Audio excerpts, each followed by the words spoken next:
Sir, sino po sila, sir? Carlo Miranda. Okay, Sir Carlo, anong auto patatandala natin, boss? Honda Civic SIR 1998. 1998. Ito, JDM inspired, I'm sure. Okay, Boss Carlo, syempre very curious sa mga auto natin. Syempre, paano ba kayo nahilig sa pagkukotse, boss? Sige po. Nag-start to mga 2011 or 2012 pagka-graduate ko ng high school. Oh, so doon na kaagad. Tagang Pero auto. dati ang kotse ko lang Lancer. So yung doon talaga nagsimula sa ano. Oh, yung pizza. Stock.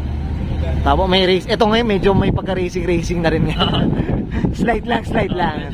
Medyo lang. Okay, Sir Carlo, dito sa Auto Control, syempre kailangan makita natin interior, exterior, tsaka engine bay. Okay na, boss? Okay lang. Okay na, okay. So, tara, check natin.